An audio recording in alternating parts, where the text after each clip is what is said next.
बोलो मेरे श्री गुरु महाराज की जय। बोल मेरे श्री परमहंस दयाल महाराज की जय। एक रोज इरशाद हुआ कि मथुरा जी से रवाना होकर पापयादा यानी पैदल ही जयपुर पहुँचे।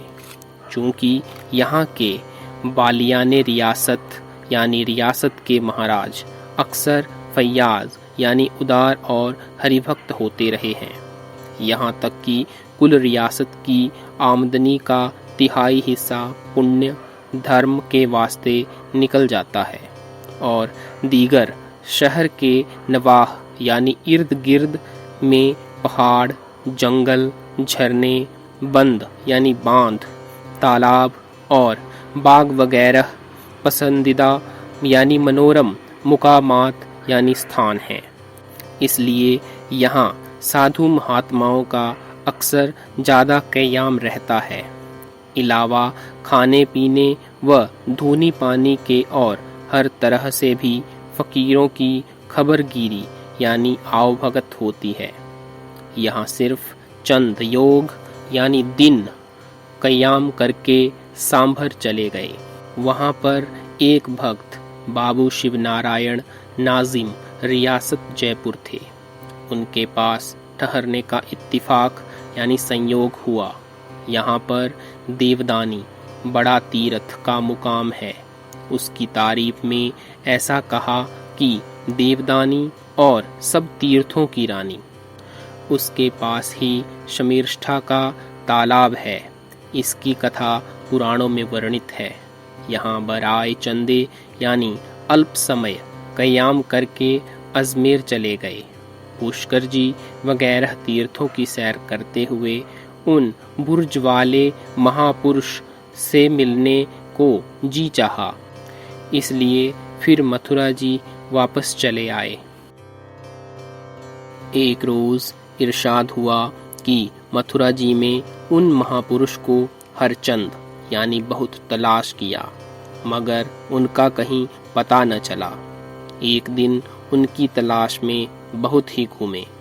आखिर थककर कालीयदह के करीब एक दरख्त के नीचे उन्हीं के ख्याल में पड़कर सो गए तो ख्वाब में उनका दर्शन हुआ। उन्होंने फरमाया, मुझको क्यों ढूंढते फिरते हो? अपने आप को देखो। क्या मैं और तुम कोई अलहदा हैं? फिर मुझको तलाश करने से क्या हासिल? हमने उसी हालत में अर्ज किया कि अभी मुझको खुद अपने तई यानी को देखने की ताकत नहीं है। इसीलिए आप बुजुर्ग महात्माओं के दर्शन की अभिलाषा है। यह सुनकर हंसे और फरमाया कि अगर तुम किसी महात्मा से मिलो तो जिस तरह मुझसे हाथ मिलाकर मिलना हुआ है उस तरह से हाथ मिलाकर हरगिज यानी कदापि न मिलना, बल्कि अलहदा से ढोक यानी विनम्र नमस्कार कर लेना।